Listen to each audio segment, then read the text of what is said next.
Aka meni yo'ldan ketayotganding. Akalarim mol terisini qilyapti.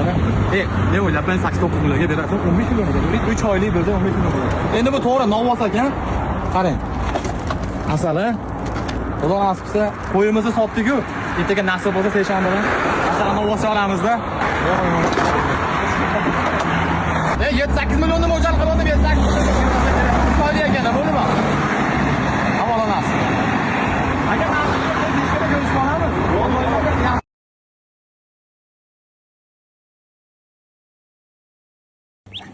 Boyaga bir kunliklar ichida 4 kunlik 5 kunlik ham aralashtirib berdik.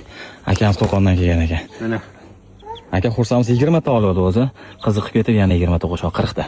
Aka, baraka toping. O'zlaridan ko'p aytsin aka. Xudo xolasa. Barakali savdo bo'ldi. 20 ta noniga 40 ta ketyapti xudo xolasa. Tugadi bir kunliklarimiz. Salomat bo'linglar. Barakali qilsin. Hidini qara deb mana shu yomg'irdan keyingi hidni aytib cheklaydi boyaga akamiz. Uchastkani qishloqni sharoiti shunisi zo'rda qarang. Noklarimiz pishdi. Olmalarimiz pishib, уже ikkinchi marta pishyapti. Yomg'ir ham dahshat bo'lib quyib berdi. Mehnat zo'r ketdi xudo xolasa. Agar o'zingizdagi mevani daraxtdan uzasiz-ku, yuvib o'tirmaysiz, shaxsan men yuvmayman. Shunday usti-boshga artding ketdi. Hovli uyda shunisi zo'rda. Liboy pishgan mevani olasiz, yedingiz ketdi. Miau.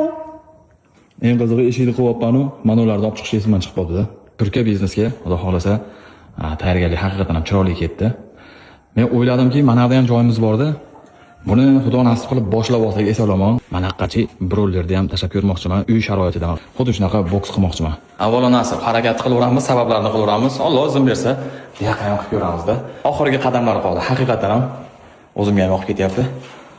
Oxirda qanday qilishni bilmadim-da, boyagi polietilen trubani shunday yarmidan bo'lib osma qildim.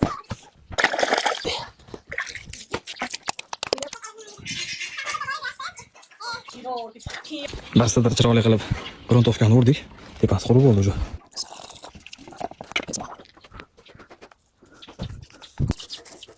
Sekin. Basharangni qara, ey.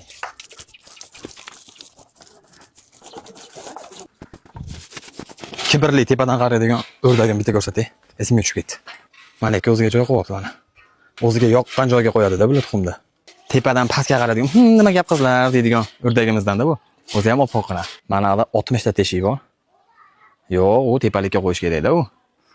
Joyi bor ekanda o'zlarini. Bo'lsa deyarli bitib qoldi bu ham. Chotkicha chiqyapti. Va kraskalangandan keyin shu asal bo'ldi-yu. Ko'pchilik maslahat berdi, gidroizolyatsiya qiling deb. Gidroizolyatsiya qilmoqchi edim. 2 litri, yo 1 litrimi 200 ming ekan. 1 litr 200 ming ekan. Lekin 6 litr kraska hali yetmayapman deyapti. Fitfilonga tushib ketib qoladi gidroizolyatsiya. Butun planetani suv hech qayerga ketgan yo'q. Bu ham hech qayerga ketib qolmasa kerak. Lekin o'rdakka deymiz-ku, birinchi bo'lib o'zim cho'milaman, xudo xolasa qursa buni. Kalladan beramiz-da bu yoqqa, xudo xolasa. Obstanovkani o'zi kuzatishyapti-yu. Agar o'tingiz o'rtasida ko'karib tursa, joy bo'lar ekan avvasi. Tomoshabinni ko'rsangiz-chi. Shu ham bo'laveradi menga qarang hozircha. Suvni to'ldirib endi salto tashlab beramiz-da bu yoqqa. Zo'r-a?